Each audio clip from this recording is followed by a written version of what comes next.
പുരുഷനും അവരുടെ പങ്കാളിയും തമ്മിൽ സെക്സിൽ ഏർപ്പെടുമ്പോൾ അവർ ആഗ്രഹിക്കുന്നതിന് മുന്നേ തന്നെ അവരുടെ നിയന്ത്രണം നഷ്ടപ്പെട്ട് സ്ഖലനം സംഭവിക്കുന്ന ഒരു അവസ്ഥയാണ് ശീഘ്രസ്ഖലനം അഥവാ പ്രിമച്ചർ ഇജാക്കുലേഷൻ എന്ന് പറയുന്നത്.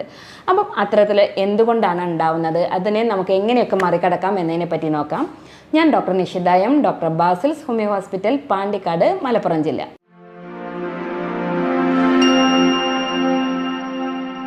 ഇത്തരത്തിൽ പ്രിമച്ചർ ഇജാക്കുലേഷൻ അഥവാ ശീഘ്രസ്ഖലനം ഉണ്ടാകുന്നതിനുള്ള കാരണങ്ങൾ എന്തൊക്കെയെന്ന് നോക്കുമ്പോൾ അതിനകത്ത് കാണുന്ന പ്രധാനപ്പെട്ട ഒന്നാണ് ഉത്കണ്ഠ അല്ലെങ്കിൽ മാനസികമായിട്ടുള്ള സമ്മർദ്ദം. അതുപോലെ തന്നെ കിടപ്പറയിൽ പരാജയപ്പെടുമോ എന്നുള്ള ഒരു ഭീതി. പലപ്പോഴും ഇത്തരത്തിലുള്ള ഒരു കണ്ടീഷൻ ഏത് പ്രായത്തിലുള്ള ആളുകളിലും ഉണ്ടാവാറുണ്ട്. ഒരിക്കൽ ഇത്തരത്തിലൊരു ഇഷ്യൂ ഉണ്ടായി കഴിഞ്ഞാൽ തന്നെ അവരിലൊരു മാനസികമായിട്ട് ഒരു പരിഭ്രമമാണ്. കാരണം ഇനിയും ഇത് ഉണ്ടാവുമോ എന്ന് വിചാരിച്ചിട്ടാണ് അവർ ബെഡ്റൂമിനകത്തേക്ക് ചെല്ലുക. അപ്പോൾ അതുപോലെ തന്നെ എന്താ വെച്ചാൽ ഇത്തരത്തിലുള്ളൊരു ആങ്സൈറ്റി അവരിൽ ഓൾറെഡി രൂപപ്പെട്ടിട്ടുണ്ടാവും. അപ്പം ഇതിനൊരു പ്രധാന കാരണമാണ്. പ്രിമച്ചർ ഇജാക്കുലേഷൻ അല്ലെങ്കിൽ ഈ ശീഘ്രസ്ഖലനം ഉണ്ടാവാനുള്ള ചില രോഗാവസ്ഥകളുണ്ട്. അത്തരത്തിൽ വരുന്ന ചില രോഗാവസ്ഥകളെ പറ്റിയിട്ട് പറയാം. അതിലൊന്നാണ് പ്രോസ്റ്റേറ്റ് ഉണ്ടാവുന്ന വീക്കം, പ്രോസ്റ്റേറ്റ് ഗ്രന്ഥിക്ക് ഉണ്ടാവുന്ന വീക്കങ്ങൾ, അതുപോലെ തന്നെ മൂത്രാശയത്തിൽ ഉണ്ടാകുന്ന അണുബാധകൾ, നമ്മുടെ തൈറോയിഡ് പോലെയുള്ള അസുഖങ്ങൾ, ഹോർമോൺ ഡിഫറൻസ് അതായത് ടെസ്റ്റോസ്റ്റിറോൺ പോലെയുള്ള പുരുഷ ഹോർമോണുകളുടെ ഉണ്ടാകുന്ന വ്യത്യാസങ്ങൾ തുടങ്ങിയവയൊക്കെ ഇത്തരത്തിലുണ്ടാകുന്ന ഇഷ്യൂസിന് ഒരു പ്രധാന കാരണമാണ്. അതേപോലെ തന്നെയാണ് നമ്മുടെ റിലേഷൻഷിപ്പിൽ ഉണ്ടാകുന്ന വിള്ളലുകൾ, പിന്നെ വിവാഹത്തിന് മുന്നേ ഉണ്ടാകുന്ന ചില ലൈംഗികപരമായിട്ടുള്ള ബന്ധങ്ങൾ, ഇതൊക്കെ ഇത്തരത്തിൽ പ്രിമച്ചർ ഇജാക്കുലേഷൻ ഉണ്ടാകാനുള്ള കാരണങ്ങളായിട്ട് കാണാറുണ്ട്. നമ്മുടെ അരക്കേട്ടിലുണ്ടാകുന്ന പേശികളുടെ ബലക്കുറവും ഇത്തരത്തിലുണ്ടാകുന്നതിന് ഒരു പ്രധാന കാരണമാണ്. ഇനി ഈ കാരണങ്ങളൊക്കെ നിങ്ങൾക്ക് മനസ്സിലായിട്ടുണ്ടെങ്കിലും നമ്മൾ ഇനി ഇതിനെ എങ്ങനെയാണ് ഓവർകം ചെയ്യുക, അല്ലെങ്കിൽ ഇത്തരത്തിലൊരു പ്രിമച്ചർ ഇജാക്കുലേഷൻ അല്ലെങ്കിൽ ശീഘ്രസ്ഖലന പ്രശ്നമുള്ള ഒരു വ്യക്തിയാണെങ്കിൽ നമ്മൾ പ്രത്യേകിച്ച് പലപ്പോഴും ആളുകൾക്ക് ഇതൊരു പുറത്ത് പറയാൻ മടിയുള്ളത് കൊണ്ട് തന്നെ അവരതിങ്ങനെ ഹൈഡ് ചെയ്ത് വെക്കുകയാണ് ചെയ്യാറുള്ളത്. അപ്പോൾ അത്തരക്കാർക്ക് നമുക്ക് ചില കാര്യങ്ങൾ അല്ലാതെ ഒരു ചികിത്സ നേടുന്നതിന് മുന്നേ തന്നെ നമുക്ക് ഇതെങ്ങനെ മാറ്റിയെടുക്കാം എന്നതിനെ പറ്റിയിട്ട് നോക്കാം. അതിലൊന്ന് പ്രധാനമാണ് നമ്മൾ എന്താ വെച്ചാൽ ബ്രീത്തിങ് എക്സസൈസ്. നമ്മുടെ ബ്രീത്തിനെ നമ്മൾ ഇജാക്കുലേഷൻ പോവുകയാണ് എന്ന് നമുക്ക് മനസ്സിലാകുമ്പോൾ നമ്മുടെ ബ്രീത്തിങ് പാറ്റേണിൽ ഉണ്ടാക്കുന്ന ഒരു വ്യത്യാസം, അതായത് നമ്മൾ ഡീപ്പായിട്ട് ബ്രീത്ത് ചെയ്യുക, അതിനെ ബ്രീത്തിനെ ഒന്ന് കൺട്രോൾ ചെയ്യുക എന്നുള്ളത്. മറ്റൊന്നാണെന്ന് വെച്ചാൽ പെൽവിക് ഫ്ലോർ എക്സസൈസ്. നമ്മൾക്ക് അറിയാം നമ്മുടെ യൂറിൻ പാസ് ചെയ്യുമ്പോൾ ചില മസിൽസുകൾ നമ്മൾ അതിനായിട്ട് ഉപയോഗിക്കാറുണ്ട്.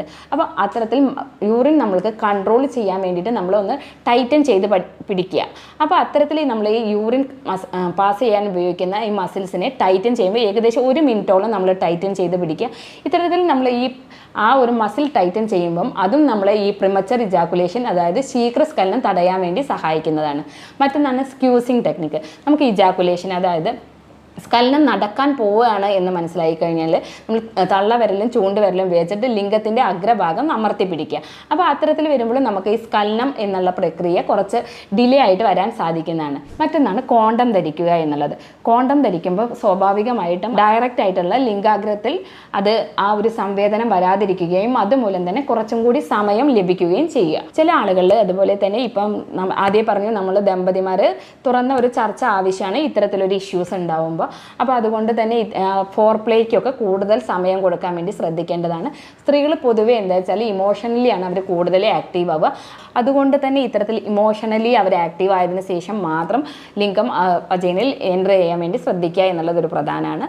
മറ്റൊന്നാണ് എന്താ വെച്ചാൽ കൗൺസിലിംഗ് മാതിരി മാനസിക സമ്മർദ്ദമൊക്കെ ഉള്ള വ്യക്തികളാണെങ്കിൽ അവർക്ക് കൗൺസിലിംഗ് പോലെയുള്ള കാര്യങ്ങൾ ചെയ്യുന്നത് വളരെയധികം യൂസ്ഫുൾ ആയിരിക്കും. മറ്റൊന്നാണ് കോണ്ടം ധരിക്കുക എന്നുള്ളത്.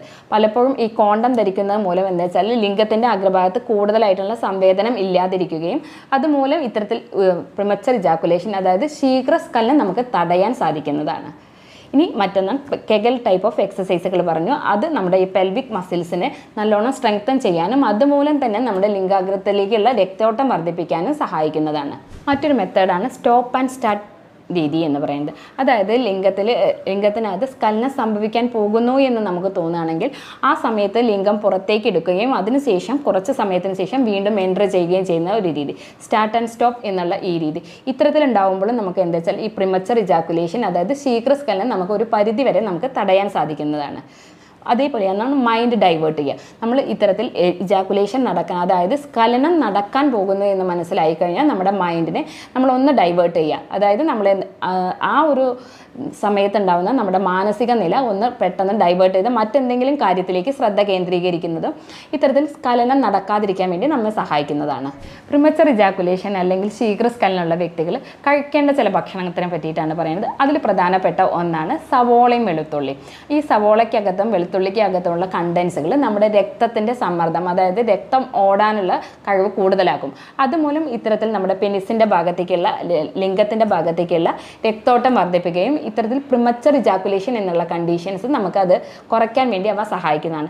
മറ്റൊന്നാണ് നമ്മുടെ നേന്ത്രപ്പഴം. നേന്ത്രപ്പഴത്തിനകത്ത് ധാരാളം പൊട്ടാസ്യം അടങ്ങിയിട്ടുണ്ട്. അതുമൂലം തന്നെ ഈ പൊട്ടാസ്യം നമ്മുടെ സോഡിയത്തിൻ്റെ അളവ് കുറയ്ക്കാൻ വേണ്ടി നമ്മുടെ ബ്ലഡിനകത്ത് അത് മെയിൻറ്റെയിൻ ചെയ്യാൻ വേണ്ടി സഹായിക്കും.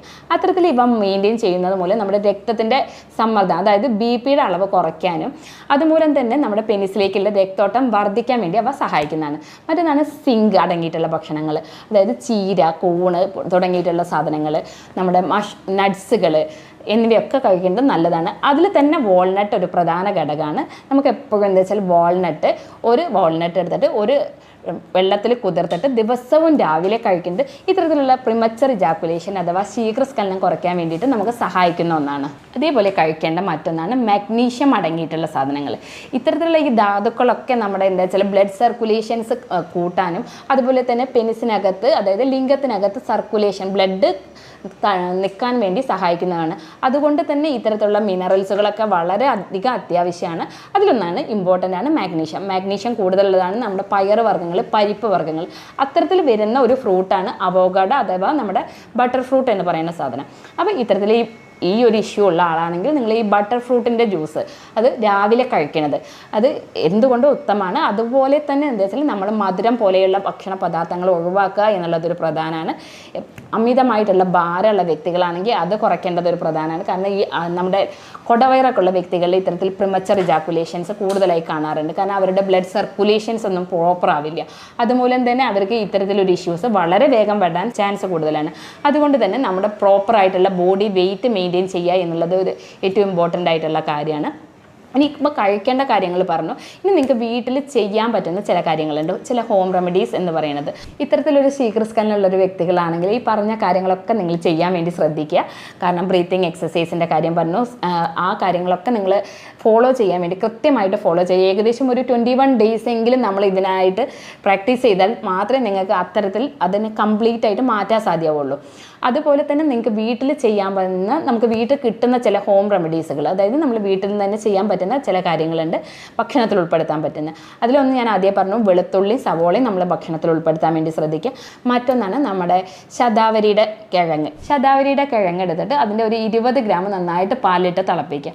എന്നിട്ട് ദിവസവും 2 നേരം കഴിക്കുക എന്നുള്ളത്. ഏകദേശം ഒരു മാസത്തോളം നിങ്ങളിത് കഴിക്കുമ്പോൾ തന്നെ നിങ്ങൾക്ക് ഇത്തരത്തിലുള്ള ഈ പ്രിമച്ചർ ഇജാക്കുലേഷൻ, അതായത് ഈ ഒരു ശീഘ്രസ്ഖലനത്തിൻ്റെ അളവ് കുറയ്ക്കാൻ സാധിക്കുന്നതാണ്. അപ്പം അതിൻ്റെ അളവ് കുറയുന്നതിനനുസരിച്ച് നമ്മളിപ്പോൾ 2 നേരം കഴിക്കുന്നത് 1 നേരം എന്നുള്ള രീതിയിലേക്ക് ആക്കി മാറ്റേണ്ടതാണ്. മറ്റൊന്നാണ് എന്താ വെച്ചാൽ 2 ക്യാരറ്റ് എടുക്കുക, അതിനകത്ത് തന്നെ ഒരു പുഴുങ്ങിയ മുട്ട കൂടെ മിക്സ് ചെയ്തിട്ട് ഒരു 2 ടീസ്പൂൺ തേനും കൂടെ മിക്സ് ചെയ്തിട്ട് ദിവസവും കഴിക്കുക. അത് ഏകദേശം ഒരു 3 മന്ത്സ്, അതായത് ഒരു 3 മാസമൊക്കെ നിങ്ങൾ തുടർച്ചയായിട്ട് കഴിക്കുകയാണെങ്കിൽ ഈ പ്രിമച്ചർ ഇജാക്കുലേഷൻ, അതായത് ശീഘ്രസ്ഖലനം എന്നുള്ള ഈ ഒരു ബുദ്ധിമുട്ട് നല്ല ചേഞ്ചസ് ആയിട്ട് തന്നെ നിങ്ങൾക്ക് കാണാവുന്നതാണ്. ഇനി ഈ കാര്യങ്ങളൊക്കെ നിങ്ങൾ ശ്രദ്ധിക്കുക. കാരണം ആദ്യം പറഞ്ഞു ഇതിൻ്റെ കാരണങ്ങൾ ഇതൊക്കെയാണ് എന്നുള്ളത്. അതേപോലെ തന്നെ ഞാൻ പറഞ്ഞിട്ടുണ്ട് റിലേഷൻഷിപ്പ്, അതായത് ഹസ്ബൻഡും വൈഫും തമ്മിലുള്ള റിലേഷൻഷിപ്പിന് ഇതിനൊരു ഇമ്പോർട്ടൻ്റ് ആയിട്ടുള്ള റോളുണ്ട്. ഇത്തരത്തിലൊരു ഹസ്ബൻഡ് ഇത്തരത്തിലൊരു ഇഷ്യൂസ് ഉണ്ട് എന്ന് മനസ്സിലാക്കി കഴിഞ്ഞാൽ അവരെ കുറ്റപ്പെടുത്താതെ അവരുടെ കൂടെ സപ്പോർട്ട് ചെയ്ത് നിൽക്കുക എന്നുള്ളതാണ് ഏറ്റവും ഇമ്പോർട്ടൻസ്. അപ്പം അത്തരത്തിൽ കപ്പിൾസുകൾ ഒരു കൗൺസിലിംഗ് എന്നുള്ള രീതിയിലും കൂടി റെഫർ ചെയ്യാറുണ്ട്. മാനസിക സമ്മർദ്ദം, ടെൻഷൻസ് ഒക്കെ കുറയ്ക്കാൻ വേണ്ടി കൗൺസിലിങ്ങും അതുപോലെ തന്നെ ബിഹേവിയറൽ തെറാപ്പീസ് ഉണ്ടെങ്കിൽ അതൊക്കെ അതിന് കൂടെ മാറ്റേണ്ടതാണ്. ഇനി അമിതമായിട്ടുള്ള മദ്യപാനം, ലഹരി വസ്തുക്കളൊക്കെ ഉപയോഗിക്കുന്ന വ്യക്തികളാണെങ്കിൽ അത് സ്റ്റോപ്പ് ചെയ്യേണ്ടതും കൂടിയാണ്. അവർ അത്തരത്തിലുണ്ടെങ്കിൽ അത് സ്റ്റോപ്പ് ചെയ്യേണ്ടതാണ്. മറ്റൊന്നാണ് എന്താ വെച്ചാൽ കൃത്യമായിട്ടുള്ള വ്യായാമം ചെയ്യാൻ, നമ്മുടെ ശരീരത്തിനൊത്ത ഭാരം മെയിൻറ്റെയിൻ ചെയ്യുക എന്നുള്ളത്. വേറൊരു കാര്യം എന്താ വെച്ചാൽ ആളുകൾ ചോദിക്കാറുണ്ട് ഇത്തരത്തിൽ മാസ്റ്റുർബേഷൻ ചെയ്ത് കഴിഞ്ഞ് കഴിഞ്ഞാൽ ഇത്തരത്തിൽ ഉണ്ടാവാറുണ്ടോ എന്നുള്ളത്. പലപ്പോഴും എന്താ വെച്ചാൽ നമ്മൾ പറയാറുള്ളത് എന്താ വെച്ചാൽ ഒട്ടും സമയം കിട്ടാത്ത ഒരു വ്യക്തികളാണെങ്കിൽ നമുക്ക് എന്താ വെച്ചാൽ കിടപ്പറയിലേക്ക് ചെല്ലുന്നതിന് ഒരു അരമണിക്കൂർ അല്ലെങ്കിൽ 1 മണിക്കൂർ മുന്നേ മാസ്റ്റുർബേഷൻ ചെയ്തതിന് ശേഷം ഇത്തരത്തിൽ അവർ നോർമലി ശാരീരിക ബന്ധത്തിൽ ഏർപ്പെടുക ആണെങ്കിൽ അവർക്ക് കുറച്ചും കൂടി സമയം, അതായത് പ്രിമച്ചർ ഇജാക്കുലേഷൻ്റെ സമയദൈർഘ്യം കുറച്ചും കൂടി വ്യക്തമായിട്ട് മാറി കിട്ടാറുണ്ട്. അപ്പോൾ പലപ്പോഴും അതും കൂടെ നിങ്ങൾക്ക് ആ ഒരു ടെക്നിക്കും കൂടെ നിങ്ങൾക്ക് നോക്കാവുന്നതാണ്. വെളുത്തുള്ളി ദിവസവും 2-3 എണ്ണം രാവിലെ വെറും വയറ്റിൽ ചവച്ചരച്ച് കഴിക്കുന്നത് പെയിനോട് കൂടിയിട്ടുള്ള സ്ഖലനം, അതായത് വേദനയോട് കൂടിയിട്ടുള്ള സ്ഖലനം മാറ്റുന്നതിന് വേണ്ടി വളരെയധികം സഹായിക്കുന്നതാണ്. അതുപോലെ തന്നെ അത് നമ്മുടെ ടെസ്റ്റോസ്റ്ററോണിൻ്റെ അളവ് കൂട്ടാനും കൂടി സഹായിക്കുന്നതാണ്. അപ്പം ഇത്തരത്തിലുള്ളൊരു കംപ്ലയിൻ്റ് ഉള്ള വ്യക്തികളാണെങ്കിൽ നിങ്ങൾ ഈ കാര്യങ്ങളൊക്കെ ഒന്ന് ശ്രദ്ധിക്കുക. എന്നിട്ടും നിങ്ങൾക്ക് വ്യത്യാസങ്ങളൊന്നും കാണുന്നില്ലെങ്കിൽ നിങ്ങളൊരു ഡോക്ടറുടെ സഹായം തേടേണ്ടതാണ്. അതുപോലെ തന്നെ മാനസികമായിട്ടുള്ള ഇഷ്യൂസ് കുറേ പറഞ്ഞു, അമിതമായിട്ടുള്ള ടെൻഷൻ, സ്ട്രെസ്സൊക്കെ, അപ്പം അതൊക്കെ കുറയ്ക്കുന്നതിന് വേണ്ടി യോഗ പോലെയുള്ള കാര്യങ്ങൾ നിങ്ങൾക്ക് ചെയ്യാവുന്നതാണ്. മാനസിക സമ്മർദ്ദം, മെഡിറ്റേഷൻസ് ഒക്കെ അതിനൊരു ഇമ്പോർട്ടൻ്റ് ആയിട്ടുള്ള ഒരു കാര്യമാണ്. അപ്പോൾ ഇത്തരത്തിലൊക്കെ ഒരു ഇഷ്യൂസ് ഉണ്ടെങ്കിൽ നിങ്ങളൊരു സൈക്കോളജിസ്റ്റ്, മാനസികമായിട്ടുള്ള പ്രശ്നങ്ങളാണെങ്കിൽ ഒരു സൈക്കോളജിസ്റ്റിൻ്റെ സഹായത്തോട് കൂടിയിട്ടും കൂടി വേണം നമ്മൾ ഇത്തരത്തിലൊരു ഇഷ്യൂസ് ട്രീറ്റ് ചെയ്യേണ്ടത്. ഈ കാര്യങ്ങളൊക്കെ നിങ്ങൾ ശ്രദ്ധിക്കുക. നിങ്ങൾക്ക് ഇത്തരത്തിലൊരു ബുദ്ധിമുട്ടുകൾ ഉണ്ടെങ്കിൽ നമുക്കത് മരുന്നില്ലാതെ തന്നെ നമുക്കത് മാറ്റിയെടുക്കാൻ പറ്റുന്നതാണ്. ഇനി ഇത്തരത്തിലൊരു ബുദ്ധിമുട്ടുകൾ എന്തെങ്കിലും നിങ്ങൾക്കുണ്ടെങ്കിൽ നമ്മൾ ഇതിനായിട്ട് ചെയ്യാറുള്ളത് യൂറോപ്യൻ നിർമ്മിതമായ സോഫ്റ്റ്വെയറിൻ്റെ സഹായത്തോടു കൂടി രോഗത്തിൻ്റെയും രോഗിയുടെയും ലക്ഷണങ്ങൾ അപഗ്രഥിച്ചിട്ട് ജർമ്മനിയിൽ ഇറക്കുമതി ചെയ്ത ജർമ്മൻ പൊട്ടൻസി മരുന്നുകളാണ് നമ്മൾ കൊടുക്കാറുള്ളത്. അതുമൂലം തന്നെ അവർക്ക് യാതൊരു സൈഡ് എഫക്ട്സ് ഒന്നും ഇല്ലാതെ തന്നെ ഇനിയിപ്പം മറ്റ് അസുഖങ്ങൾക്ക് മരുന്ന് കഴിക്കുന്ന വ്യക്തികളാണെങ്കിൽ പോലും അവർക്കിത് യാതൊരു സൈഡ് എഫക്റ്റും ഇല്ലാതെ തന്നെ കഴിക്കാവുന്നതാണ്. ഇനി ഇത്തരത്തിൽ എന്തെങ്കിലും നിങ്ങൾക്കൊരു ബുദ്ധിമുട്ടുകൾ ഉണ്ടെങ്കിൽ, നിങ്ങൾക്ക് അതുമായിട്ടുള്ള എന്തെങ്കിലും സംശയങ്ങളോ എന്തെങ്കിലും ഉണ്ടെങ്കിൽ നിങ്ങൾക്ക് എന്നെ കോൺടാക്റ്റ് ചെയ്യാവുന്നതാണ്. ഞാൻ doctor Nishitha M, doctor Basil's homeo hospital, Pandikkad, Malappuram ജില്ല.